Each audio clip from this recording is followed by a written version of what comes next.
We mentioned that Porter has identified five forces, five fundamental forces which shape the attractiveness of an industry.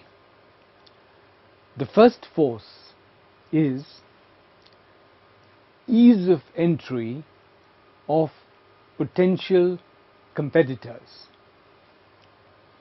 Now, what you need to do is to ask yourself, suppose a firm is planning to enter an industry. The firm knows that if it enters the industry, it will be difficult for other firms to enter the industry. The firm is likely to take a positive decision. On the other hand, if the firm finds that after it enters the industry, several other firms, several other potential competitors would also enter the industry, if that is the forecast made by the firm, then the firm would be very reluctant to enter the industry. So the industry is attractive if potential competitors do not enter the industry. The industry is unattractive if it is easy for potential competitors to enter the industry. Now, what does this ease of entry, what does this depend on? What is it that makes it easy for competitors to enter the industry? There are several ways of looking at this, but the most useful way is to understand that forces such as brand loyalty, economies of scale, and access to distribution channels, these three forces play a major role in determining how easy it is for potential competitors to enter. These three factors are called entry barriers. Let's look at each one of them to understand them further.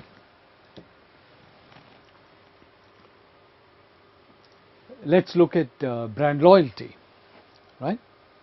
Now, what we are saying is that brand loyalty determines whether it is easy for competitors to enter an industry once you have already entered the industry.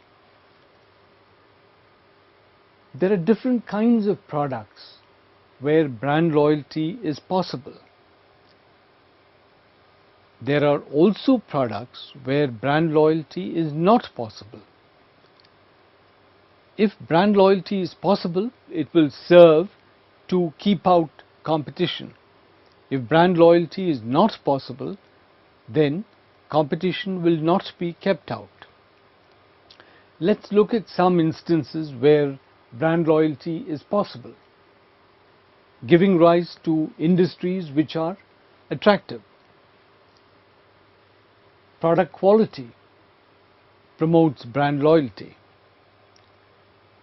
A very good example here is the Dettol brand, right? Now, you may recall Savlon, which is another antiseptic, entered the market many years back.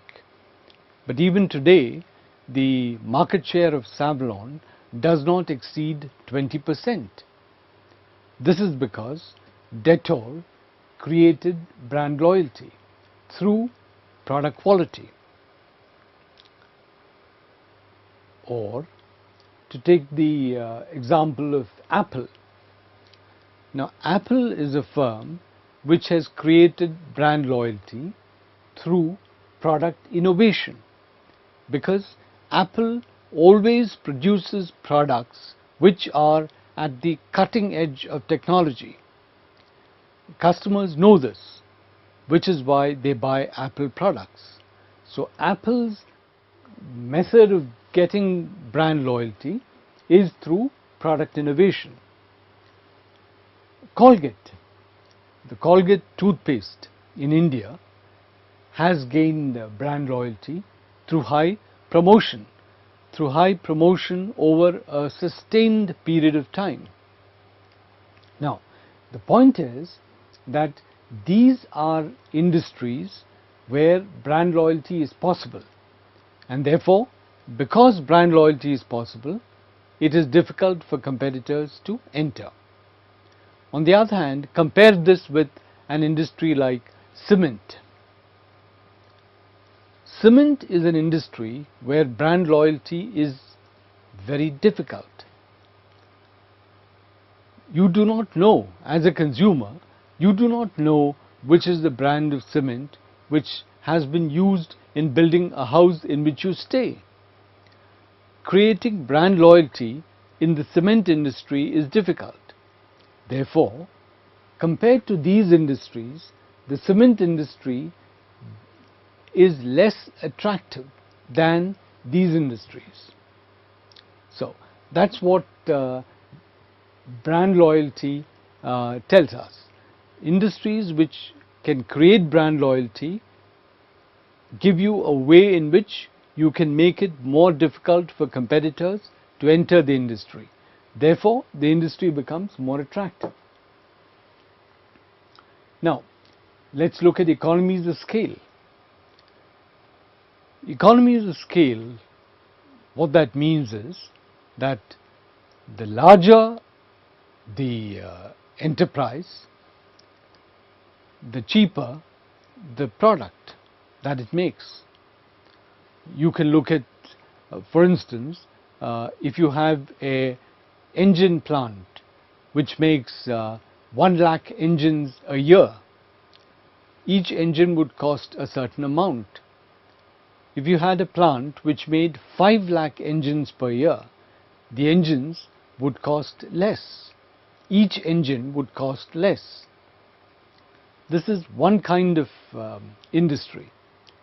On the other hand, you have another kind of industry which is, let us say, the restaurant industry. Now, in a restaurant, whether you have a restaurant for 100 people or you have a restaurant for 500 people, the cost of food in that restaurant will not change significantly, because economies of scale don't work in restaurants. So there are industries where economies of scale works. There are industries where it does not work. Industries like the aircraft industry. Take the example of Boeing. Boeing has something like 50% of market share in the aircraft industry. Boeing has done this through standardization of products.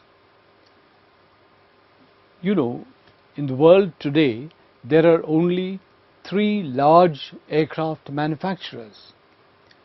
Aircrafts have been made over the last 100 years, but only 3 large manufacturers, because the aircraft industry is one where economies of scale have a major role.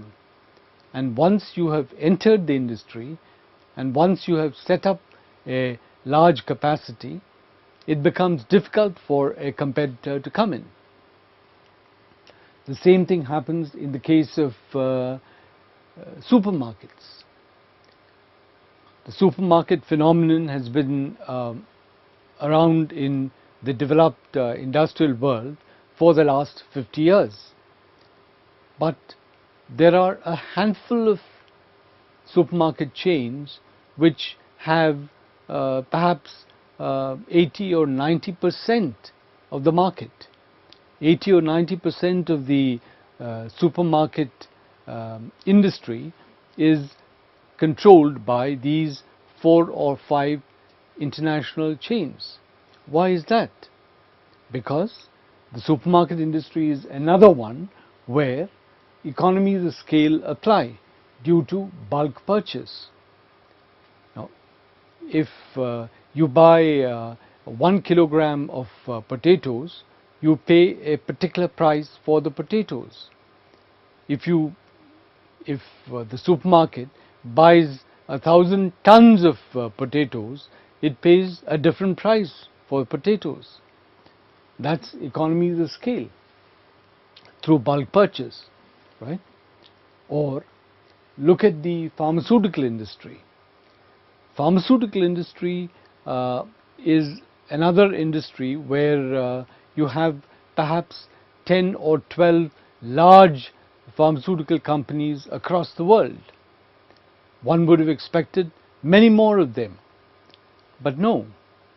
The reason is that enormous funds have to be spent on R&D, and then these funds have to be recovered over the course of several years.